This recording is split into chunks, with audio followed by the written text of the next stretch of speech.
Tangis pilu istri polisi yang gugur tertembak, dia pasti nunggu saya.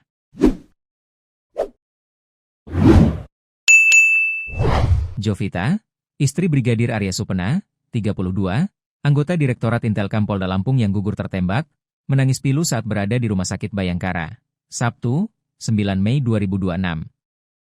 Jovita tampak didorong menggunakan kursi roda dari ruang tunggu menuju kamar jenazah sekitar pukul 11 waktu Indonesia Barat. Di tengah kesedihannya, ia sempat melontarkan kalimat lirih. Pasti dia nungguin saya. Dia belum sempat makan, ucapnya. Anak-anaknya butuh dia, sambung Jovita sambil menangis. Setelah keluar dari kamar jenazah sekitar pukul 11.18 WIB, Jovita kembali dibawa menggunakan kursi roda menuju ruang tunggu rumah sakit.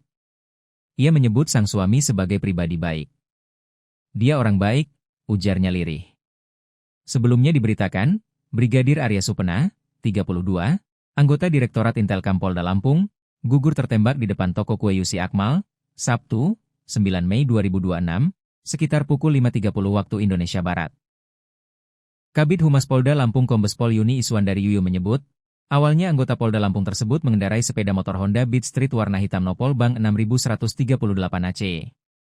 Korban melihat ada dua orang laki-laki dan salah satu diantaranya terlihat sedang merusak kunci stang sepeda motor Honda Beat warna biru putih B2826 NBM. Lantas Brigadir Arya menegur dua pria yang diduga sebagai pelaku curanmor tersebut. Namun teguran itu justru membuat salah satu pelaku mengeluarkan senjata api, senpi, dan menembak ke arah korban.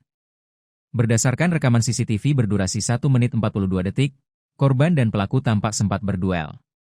Namun, tak berselang lama korban tersungkur diduga setelah ditembak pelaku dari jarak dekat. Korban Brigadir Arya kena tembak di kepala bagian samping sebelah kanan tembus ke bagian kiri. Saat pelaku akan melarikan diri, senjata api sempat terjatuh dan pelaku mengambilnya kembali. Kemudian melarikan diri berboncengan dengan pelaku lainnya sambil menodongkan senjata api ke arah tukang sapu.